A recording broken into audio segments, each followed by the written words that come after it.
IMF এর চাপে নয়, অর্থনীতিকে শক্তিশালী ও মূল্যস্ফীতি কমাতেই সরকার ভ্যাট বাড়িয়েছে, এমন তথ্য জানিয়েছেন প্রধান উপদেষ্টার প্রেস সচিব শফিকুল আলম। তিনি দাবি করেন, বর্ধিত ভ্যাট আরোপে জনজীবনে বড় ধরনের কোনো প্রভাব ফেলবে না। সন্ধ্যায় ফরেন সার্ভিস একাডেমিতে ব্রিফিংয়ে প্রেস সচিব জানান, গত 5 মাসে লক্ষ্যমাত্রার চেয়েও 42,000 কোটি টাকা রাজস্ব আদায় কম হয়েছে।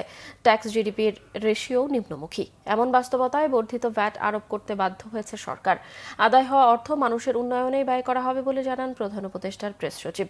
শিল্পে গ্যাসের দাম বাড়ানোর ফলে আন্তর্জাতিক পর্যায়ে কারখানাগুলোর প্রতিযোগিতা বাড়বে বলেও আশা করেন তিনি। বাংলাদেশের গ্রোথের জন্য, বাংলাদেশের মানুষের ওয়েলবিং এর জন্য বাংলাদেশের ট্যাক্স জিডিপি রেশিওটা একটা জায়গায় আমাদেরকে নিতেই হবে। সেই পরিপ্রেক্ষিতেই কিছু ভ্যাট ইম্পোজ করা হয়েছে।